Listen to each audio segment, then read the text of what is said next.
Madame, Monsieur, bonsoir. Vous suivez le journal Info Pacifique. Bienvenue.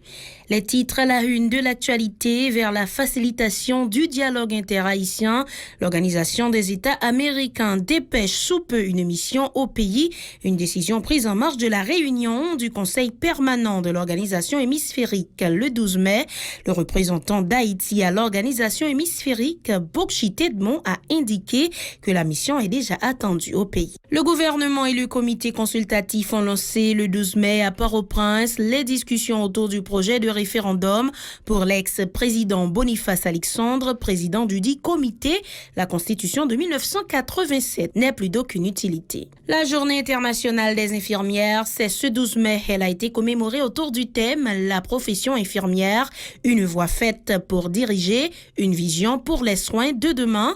Et à l'étranger, les bombardements s'intensifient sur Israël et la Palestine. Le conflit a provoqué 60 morts, dont 7 enfants en 3 jours. Du côté palestinien, l'ONU craint une guerre à grande échelle au Proche-Orient. Voilà, madame, monsieur, ce qui fera l'essentiel de ce journal. Restez des nôtres, on vous revient après la pause. Si vous jugez que cette vidéo est intéressante, n'hésitez pas à liker et partager la vidéo. Et surtout, n'oubliez pas de vous abonner à cette chaîne et activer la cloche de notification pour ne pas louper aucune de nos vidéos.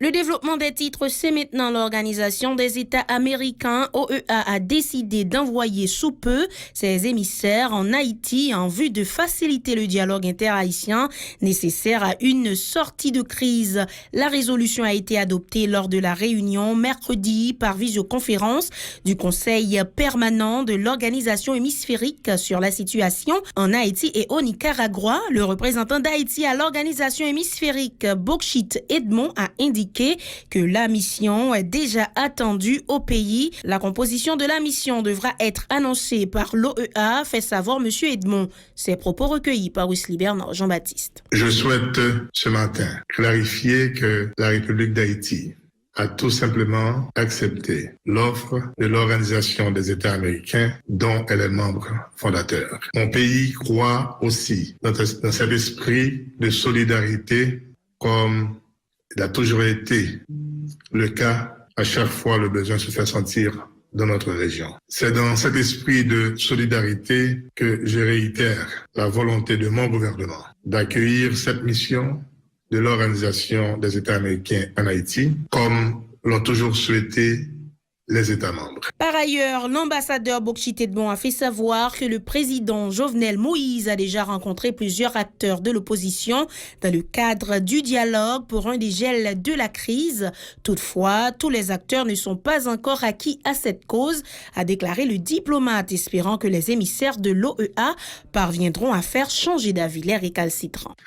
Et j'ajouterai enfin que le président de la République est en plein dialogue avec des secteurs de l'opposition. Certes, nous souhaiterions voir tous les acteurs sur cette table de dialogue, mais ce n'est pas encore le cas. Est-ce pourquoi nous souhaitons et nous espérons que cette mission de l'OEA pourra encourager les autres acteurs à rejoindre la table du dialogue. Le dialogue, nous avons toujours cru et nous y croyons toujours. Le gouvernement et le comité consultatif ont lancé le 12 mai à Port-au-Prince les discussions autour du projet de référendum en vue de permettre à la population de mieux se l'approprier selon les organisateurs. Pour l'ex-président Boniface Alexandre, qui est aussi président du dit comité, doter le pays d'une nouvelle constitution se révèle une nécessité. Pour lui, la constitution de 1987 n'est plus d'aucune utilité. Ces propos recueillis par Ouven Saint-Far. Julien. Constitution 1987 là, les fini, les pas qu'à utiliser encore. Depuis au départ, il pas de bon. Donc, après 33 ans, il n'y a pas rien encore. C'est moi dire et me camper des samedis. Parce que je ne pas dire parce que je veux dire, c'est parce que je vive. Je fais 2 ans comme président provisoire Haïti. Je compte tout ça que la donne. Et tout ça pas bon là-dedans. Il n'est pas qu'à servir encore. Donc, là où on dit c'est pour le président Jovenel, 5-18 ça yo, à travail, ça fait mal en pile parce que même pas qu'à 18. Plus loin, l'ex-président provisoire a indiqué que la Constitution appartient au peuple qui peut la modifier quand il veut, ajoutant que le nouveau document proposé reflète la volonté des citoyens haïtiens. Dans l'autre bagaille pour nous dire, non, une constitution, les nous-mêmes, peuple, a dit, nous, et pas pour nous lier, c'est là, c'est pour nous, pas quitter mon pété, nous. Constitution pays, c'est pour peuple pays aller. Il doit changer l'élève, coulider le vadil. Depuis le sentir pas retrouver dans la constitution, c'est pour les. Tout ça, ouais, à l'autre quatre confrères à faire. C'est eux qui pour faire. Mais comme rencontre là impossible, ils ont choisi président pays a choisi 5 personnes par un arrêté présidentiel. Il dit bon, même moun ça nous, c'est eux qui fait pour. De son côté, le Premier ministre AI, Claude Joseph, a déclaré que le projet de réforme constitutionnelle n'a pas été initié dans l'optique de permettre au président Jovenel Moïse de briguer un autre mandat. Pour lui, il y a lieu de modifier la loi mère. Ces déclarations. En aucun cas, président Jovenel Moïse, pas derrière un projet de constitution pour le renouveler tête lui-même ce pouvoir. Ce n'est pas le cas. Pas ça. Maintenant, l'autre question qui pose, et le ministre Mathias se fait, on s'est passé sur ça tout à l'heure, pour qui ça nous pas attendre 51e législature là, pour nous initier changement de constitution au bon amendement. Alors ça, c'est une opportunité unique que nous avons là aujourd'hui. L'important pour nous toujours exploiter l'opportunité dans le cadre de crise. Présent à la cérémonie, le ministre chargé des questions électorales, Mathias Pierre, a qualifié de démocratique le processus devant déboucher sur le référendum du 27 juin, tel que programmé par l'actuel Conseil électoral. Pour Mathias Pierre, attendre la 51e législature pour tenter d'amender la loi mère résulterait à hypothéquer l'avenir du pays. Pour aboutir à l'élaboration du projet de la nouvelle constitution qui doit être soumis au référendum le 27 juin 2020 est un acte manifeste de la démocratie. Président Boniface Sotil, mon premier avant-projet qui sorti, mon deuxième qui va sortir après réaction. Faut-il attendre la 51e législature pour tenter une nouvelle aventure? Attendre la 51e législature pour prendre une nouvelle chance, c'est lâcher l'avenir de tout un peuple à l'aventure. Le secrétaire d'État à la communication, Franz Exantus, a abondé dans le même sens que ses prédécesseurs, affirmant que le projet de référendum n'est pas l'apanage du président de la République. Le chef de l'État n'a fait que prendre acte de la nécessité de modifier la Constitution à l'instar de ses prédécesseurs, s'est défendu Franz Exantus. Nouveau Constitution, nous sur route pour nous arriver là-dedans, c'est pas Constitution président Jovenel Moïse. Nous tous sommes présents dans le pays, depuis plus de 10 ans, il y a un pile commission présidentielle qui travaille, il y a un pile expert, il y a un pile professeur d'université, un pile constitutionnaliste, un pile avocat, un pile monde qui lit dans lettre fin, qui disons yo, qui rend compte nous arriver dans la nécessité pour nous gagner une autre constitution. Donc chef l'État, président Jovenel Moïse, lui simplement prend acte de réalité ça. Il fait suivi qui est nécessaire. C'est ça que fait comité ça avec le président Boniface Alexandre dans tête li, avec une équipe solide qui font un travail vraiment courageux. La journée internationale des infirmières, c'est ce 12 mai. Elle a été commémorée autour du thème « La profession infirmière, une voie faite pour diriger, une vision pour les soins de demain ». Plusieurs activités, dont des conférences-débats, ont marqué cette date à l'École nationale des sciences infirmières. Les étudiants en ont profité pour encourager les jeunes à embrasser la profession. Suivez ce reportage sur des images de Mackerson Mixil.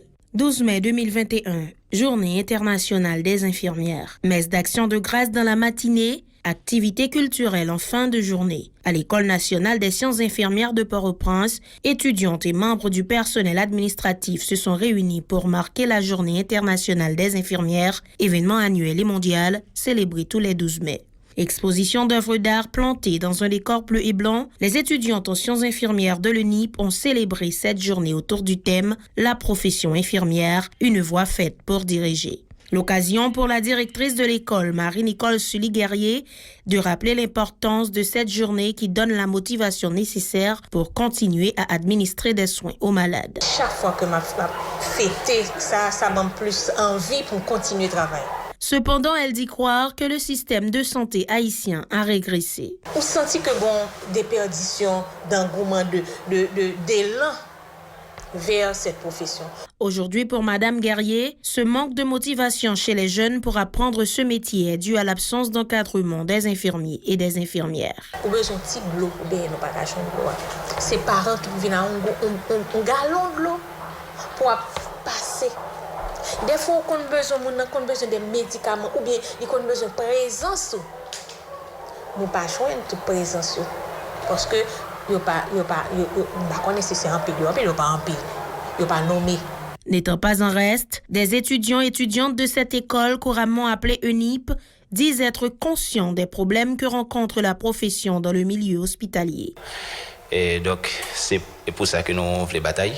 Donc, c'est pour que nous soyons capables d'intégrer le système santé, de manière à ce que la population cesse de souffrir. Je ne dis à nous que cette population vraiment la souffrir. Et nous-mêmes, nous reconnaissons que c'est le manque d'intégration qui fait qu'il y a souffert comme ça. En fait, nous connaissons que de jour en jour, surtout en Haïti, côté que nos jeunes infirmiers et infirmières yo à plein, côté que leur fin étudier, donc leur arrivé sur le marché, donc yo pas ba yo en fait importance pour ta yo. Il demande donc aux autorités concernées de prendre des mesures pour améliorer la situation des infirmières. Nous gagnons ordre des infirmiers, donc que nous soit ça. Donc une fois que nous jeunes ordre des infirmières, estimez que nous avons une certaine autonomie. C'est un message particulier pour l'autorité. On m'a demandé que donc, pour les infirmiers et infirmières, l'importance que vous gagnez dans la société. De son côté, le Premier ministre AI, Claude Joseph, a salué le travail important que fournissent les infirmières et infirmiers haïtiens dans le système de santé. La ministre de la Santé, Marie-Greta Roy, a adressé des vœux à l'endroit des infirmières et les sensibilise à travailler pour un meilleur système de santé en Haïti, alors que ces professionnels du système ne cessent de demander des moyens nécessaires à cet effet. Et à l'étranger, les craintes de l'ONU d'une guerre à grande échelle au Proche-Orient semblent se justifier de jour en jour. Mercredi soir, le Hamas a annoncé avoir tiré 130 nouveaux missiles depuis Gaza vers le territoire israélien. Le mouvement islamiste précise qu'il s'agit de tirs en riposte à des frappes israéliennes, car de son côté, Israël intensifie son bombardement de l'enclave palestinienne. En 3 jours, le conflit a coûté la vie à une 60aine de Palestiniens, essentiellement dans la bande de Gaza, mais aussi désormais en Cisjordanie. Parmi les victimes palestiniennes, on compte une 15aine d'enfants. Côté israélien, on déplore 7 morts, dont un enfant tué ce mercredi soir par un tir de roquette à Sderot, ville israélienne jouxtant la bande de Gaza. Les violences gagnent désormais les villes israéliennes. En témoignent les images de Lod, une ville du centre du pays où vit une importante communauté arabe.